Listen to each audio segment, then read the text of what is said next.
अस्सलाम वालेकुम फ्रेंड्स, कुरातुल खालिद आपके साथ ग्लोइंग थॉट्स में हम आजमाइश पे बात कर रहे थे। आज हम बात करेंगे कि अगर आजमाइश आ जाए तो करना क्या चाहिए। शुरू करते हैं। औज़ु बिल्लाहि मिनश्शैतानिर्रजीम, बिस्मिल्लाहिर्रहमानिर्रहीम। इन्नल्लाह मअस-साबिरीन, बेशक अल्लाह सब्र करने वालों के साथ है। तो सबसे पहली जो चीज़ करनी चाहिए आजमाइश में वो है सब्र। और सब्र पहली चोट पे होता है। एक दफ़ा आप सल्लल्लाहु अलैहि वसल्लम जा रहे थे कि एक औरत कब्र पे बयान कर रही थी बैठी, तो आप सल्लल्लाहु अलैहि वसल्लम ने उससे कहा कि औरत अल्लाह का तकवा कर और सब्र कर।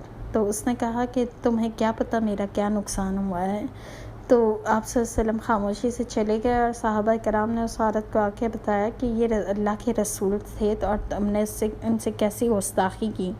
तो उसने कहा मैं तो नहीं जानती थी कि ये अल्लाह के रसूल हैं। और वो उठ के आप सल्लल्लाहु अलैहि वसल्लम के पीछे जैसे गई और उसने माफ़ी मांगी। तो आप सल्लल्लाहु अलैहि वसल्लम ने उससे कहा कि सब्र पहली चोट पे होता है, वक्त के साथ तो यानी सबको सब्र आ जाता है। तो जिस वक्त आजमाइश आए उस वक्त आप बैन करो और वाई मी वाले अल्फाज इस्तेमाल करो और अल्लाह को मैं ही नहीं थी और ये अल्लाह ने मेरे साथ नाउज़ु बिल्लाह ऐसा किया वैसा किया।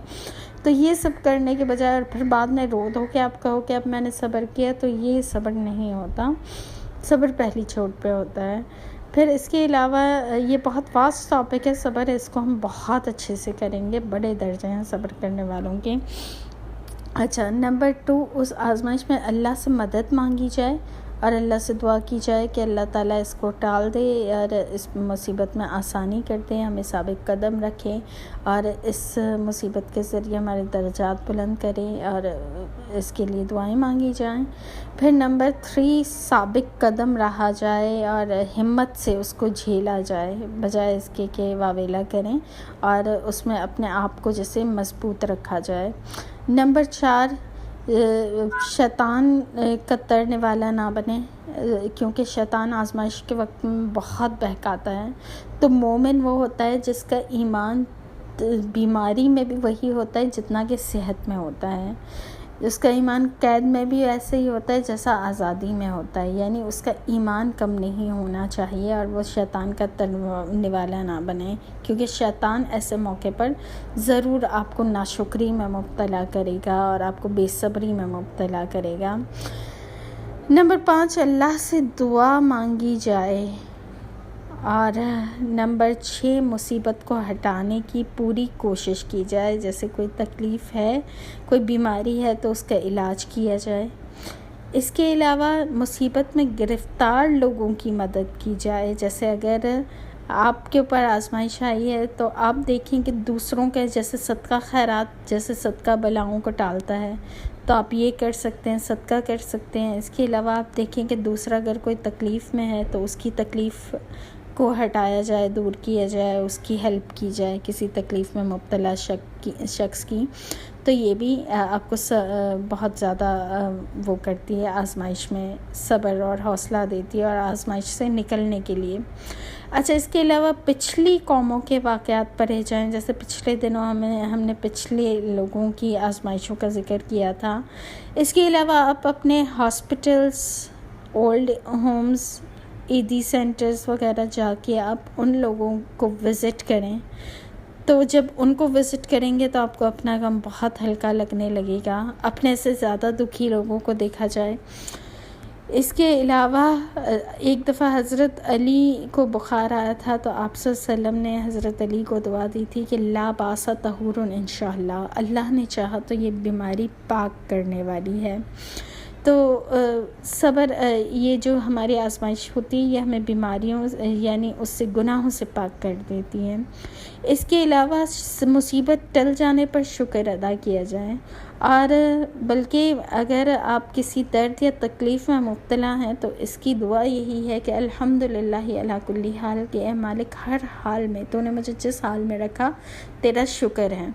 तो इसके लिए आता है कि जब इंसान तकलीफ़ पे सब्र करता है तो तकलीफ़ यानी कम हो जाती है और उस पर जब वावेला करता है तो बढ़ जाती है, सब्र करता है तो कम हो जाती है। और तकलीफ़ में इंसान जब शुक्र अदा करता है तो वो तकलीफ़ खुशी में बदल जाती है।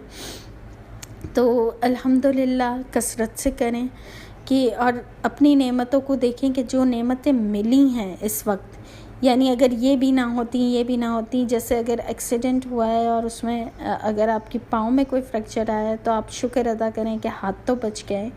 तो इस चीज़ पे भी अल्लाह ताला अजर देते हैं और इस शुक्र अदा करने से आसान हो जाती हैं चीज़ें ना, तकलीफ़ को बर्दाश्त करना। इसके अलावा इन्ना लिल्लाहि व इन्ना इलैहि राजिऊन फ़ौरन पढ़ा करें कि अल्लाह ताला बेशक हर चीज़ अल्लाह के लिए और हमें भी उसी की तरफ लौट के जाना है। इसके अलावा एक है कि अल्लाहुम्मा अजूरनी फ़ी मुसीबती, के मेरे रब मुझे इस मुसीबत पे अजर दे, वखलुफ़ली खैरम मिन्हा, और मुझे इससे बेहतर अता कर दे।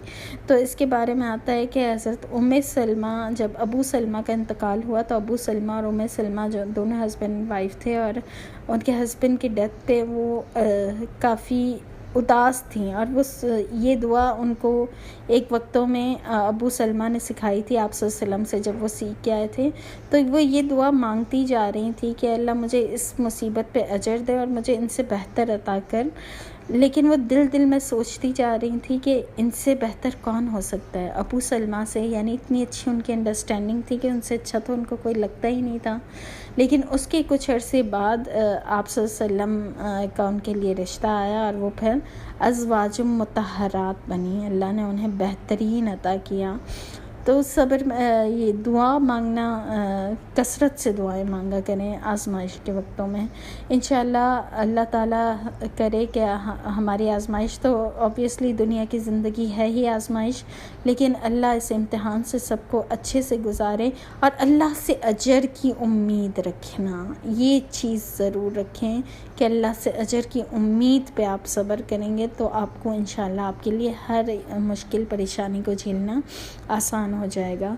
और ऐसी अहादीस पढ़ें कि उनका मुताला करें कि जिनसे आपको पता चले कि इन मुसीबतों को झेलने का अल्लाह ने क्या क्या अजर रखे हैं। तो इंशाअल्लाह सब्र करना आसान हो जाएगा। इंशाअल्लाह इस पे बात मज़ीद करेंगे।